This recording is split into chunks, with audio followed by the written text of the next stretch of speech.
Skip is one of America's top airshow pilots, and he's been kind enough to join us this afternoon. Morning his time, afternoon our time. Skip, thanks again. Thank you very much for joining us today. I believe you've been flying all night. That's correct. Well, at least you got a job. That's right. Yeah. Yeah. So I believe you fly for FedEx. That's correct. Yeah. I flew in from Hawaii all night. Got in at 6 o'clock this morning. Okay. Well, thank you. You probably just want to put your head down and get some sleep. As soon as we get finished, I'm going to bed for sure. What are you flying at FedEx? The MD-11. Okay. And are you captain, co-pilot? Captain. Captain. Great. So, and how long have you been with them? This is my 20th year. Okay. So you've been there a long time. I was hired when I was 30. Okay. Well, you look a lot younger than 50. Yeah. And tell me what's happening in the United States as far as air shows are going? Absolutely nothing. There hasn't been an air show in the United States this year. I was fortunate to do 2 shows in Central America this year in January and February, and then everything is canceled.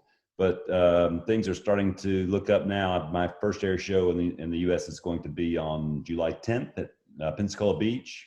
Okay. And that one's confirmed. And I have 3 more after that haven't canceled yet. So maybe I think I have 4 more after that haven't canceled yet that plan on going. Okay. And Oshkosh this year has been canceled. Oshkosh canceled. Sun and Fun canceled. Every air show has been canceled this year in the United States. Okay. And traditionally, how many air shows are you doing a year? On a normal year? 18 to 23. Okay. Yeah, and that's worldwide. You know, I do air shows quite a few outside the United States. I've done 15 countries multiple times: Australia, China, United Arab Emirates, Chile, all over the Caribbean, Mexico, Canada. I've done as far south as Panama, as far down the Caribbean as Martinique, and okay. I've done Anchorage, Alaska. That's as far north as I've gone. And okay, and is it always in your aircraft, or do you always pack your aircraft up and go, or do you use other people? Yes, I have 2 airplanes, and I have a shipping container that I own, and I modified it to hold the wings. And so one of the airplanes pretty much lives in that shipping container. And if I can't physically fly to the air show, then I ship it. But that's really only been UAE, China, Chile, and Australia so far. If I could fly to it, I do. You say you've got a couple of aircraft. Are they all the P2s, or is it a variation of? Well, the original airplane was Prometheus. Yes. That's the airplane. That's the S2S I've had since 2001, I think. And I slowly modified it over the years to become the airplane it is now. It took about 5 years to become the airplane it is. And then in 2010, I started doing these international air shows and shipping. And I could do the one in Australia. It was in the wintertime. The United Arab Emirates is in the wintertime, but I was getting requests for shows during the summer. And you know, if you're putting your airplane on a boat, it's going to be gone for 3, 4, 5 months. Yes. So I built the second airplane, named it Prometheus 2, and it quickly became dubbed by my airshow fans as P2. And then okay. Of course, Prometheus became P1. So I have P1 and P2.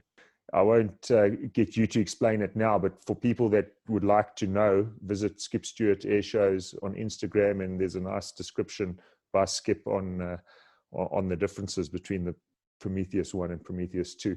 Yeah, I actually started flying air shows in a stock Pitts S2A. Okay. And then was sort of surprised. You know, I was looking for a monoplane because I was competing, and I always thought to be successful in air shows, I needed to be, you know, the U.S. Unlimited champion. Yes. And so, and I was competing at the time, and I competed up through intermediate and was doing fairly well. So I was looking for a monoplane to continue up through the levels. And, but I got invited to a show, and that show led to another show. And before I knew it, I was doing so many shows, I didn't have time to do competitions anymore.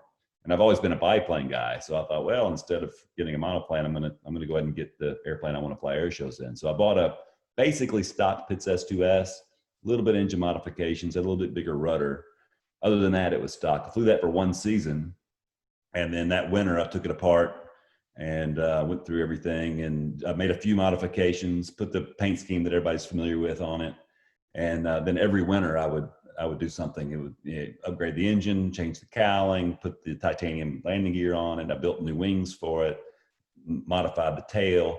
And of course, through this process, I was breaking a lot of things too, because putting a lot more G on it than it was originally designed for. So there's lots of gussets, and every winter I'd take it apart and find things broken and beat those things up. And that took about 5 years before I got all of the got the airplane strong enough and flying the way that I wanted it to. And it for the most part hasn't been modified since then, since about 2005. Okay, that's great. It's pretty much the same airplane. I did a ground up restoration on it again in 2007. And then of course in 2011, it was relegated to the containers. It would only fly 3 or 4 shows a year. So it's been like that. Put an engine on it since then, but other than that, it's been pretty much stock.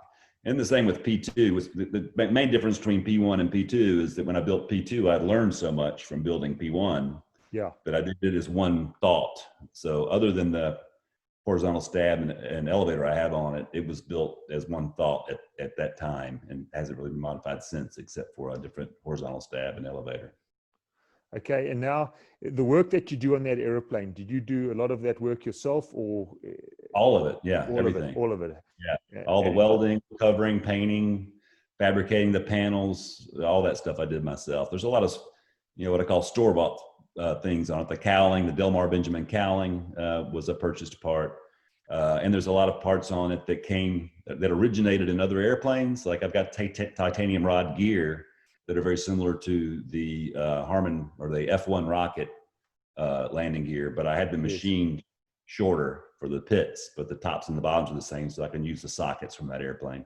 And the wheel pans are from an F1 rocket and some things like that. But the wings are, at the time, were one of a kind, designed specifically for me.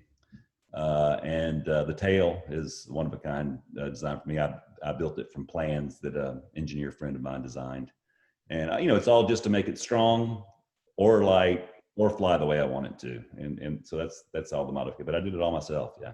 Okay. So now where do you get this maintenance, or where did you get that background from too? I mean, I've always been, pretty mechanically inclined, I worked on my bicycle when I was a kid, and my go-kart, and if it would break, I would fix it. And then cars when I was a teenager. And, but I've always just kind of been mechanically inclined. So first thing I did, as far as airplanes are concerned, nuts and bolts are easy. Yeah. But I wanted to weld. So I bought a welder, and I read 3 books on welding, and I practiced for about a week. And I took them to my friend who's a certified welder, and I said, are these good? And he's like, oh yeah, that's pretty good. It could be prettier, but so if I built an airplane and it was welded together like this, would you ride in it? And he said, oh yeah, of course. Yeah, no problem. So I scratch built a Whitman tailwind in about 15 months, and I don't know if you know much about Whitman tailwinds, but you basically get, about 25 sheets of paper, and that's what you build the airplane from. You buy just tubes and wood, and you build an airplane. So that's really where I learned most of the skills that I needed and the confidence that I needed to start fabricating parts for pits, is about building that airplane from scratch, because everything had to be made by hand. Connections for the struts, nothing was store-bought. The whole airframe is just you hammer and dolly and weld and bend and make it look like it's supposed to look. Yeah. And then of course, store-bought stuff, wheels, brakes, tires, engine, propeller, of course, that stuff you buy, but the airframe itself, I completely scratch built. And from that, developed not only the knowledge, but also the confidence to go ahead and start modifying my airshow airplane. And the maintenance on your airplane now, do you do all yourself too? I do, yes. Mm-hmm. Okay. I have Lycon builds my engines, and Whirlwind takes care of my propellers. There's specialty things like that. But as far as the airframe is concerned, it's all me. Wiring and put all the avionics in. I painted it, I covered it, all that stuff is me.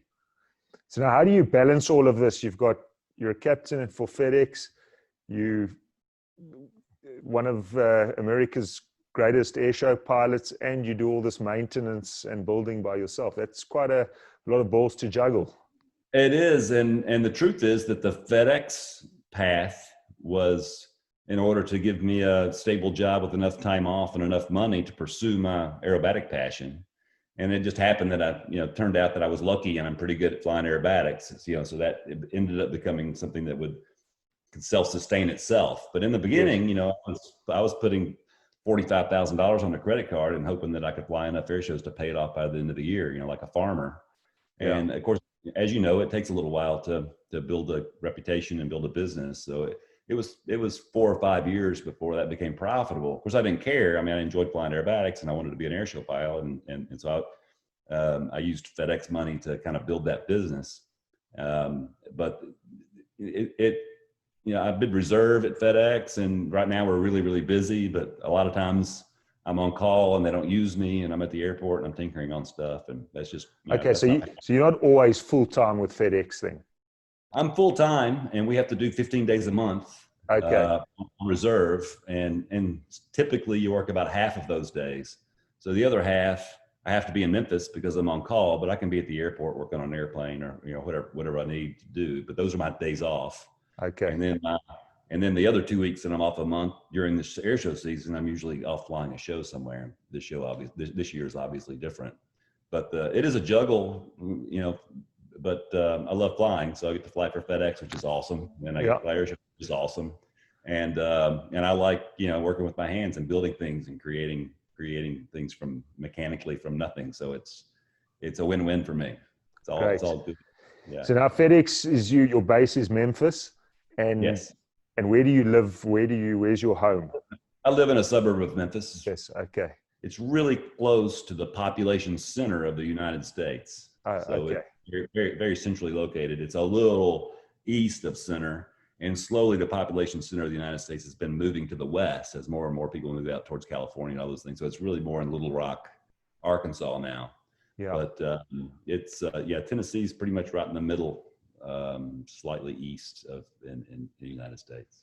And as far as air shows go, are you predominantly East Coast or predominantly West Coast, or does it not make a difference? Are you on both sides? I'm excuse me. For the U.S. shows, I'm predominantly East Coast. I do a few shows on the West Coast. It's quite a ways to get out there, and there's a lot of good air show performers on the West Coast. And when they ask me to come and fly their shows, normally I tell them, you know, it's going to cost a lot of money just for me to travel out there. Yeah. And there's a lot of good guys. Some say, you know, we want you anyway. So I've done several shows out on the West Coast, but primarily it's mostly in the Southeast. I've done quite a few in Canada, and then a lot in Central America and the Caribbean. But it's mostly on the eastern side of the U.S. Tell us about your awards, the Bill Barber and the Art Scholl. Those are pretty. That's the huge honor for me. Yeah, the Bill Barber Award is an award that is voted on by the previous recipients, and so you know, I kind of look at that award as a award of your peers, right? All of the badass airshow pilots that came before you say you're a badass airshow pilot. That's the first one that I was awarded. It meant a lot to me. I mean, that was a big one. And then the Art Scholl Award for Showmanship is given by the International Council of Air Shows, which is the governing agency of air shows in the United States, in North America. And they that one I kind of consider an industry award, you know. Yes. And I honestly never thought I would win that one. You don't necessarily have to be the best air show pilot, but it's the whole package. It's what you're giving to the industry. You know, this guy or girl has been a positive influence on the industry. And so I won that one in 2015, I believe. And that was also, I never thought I would win that one. That's a great honor. I mean, when you look at guys like Art Scholl and Leo Lodenslager, you can't help thinking that they were way ahead of their time, you know. Right. When you look at Art in his Super Chipmunk back in the day, you know, that was in the early 80s, and he was ahead of his time, in my opinion. Yeah. If you look at the list of people on those awards, I mean, it's very humbling to be included in that group. They're all superheroes to me. I mean, I grew up watching them. I was an airshow fan way before I was an airshow pilot. You know, I'm the guy that would show up early so I could get a chair on the front row and wait till after the show to get everybody's autograph. And so it meant a lot to me. The first time I flew Oshkosh was, you know, I had tears in my eyes because it was just so cool to be. So when was the first time that you flew at Oshkosh? That's a good question. 2010, maybe. 2010. Okay. Yeah, and then I've flown every year since 2012, if I'm not mistaken. I think I flew 2010, and then I won the Bill Barber Award in 13, and I think that was the next time I came, and I've flown every year since then.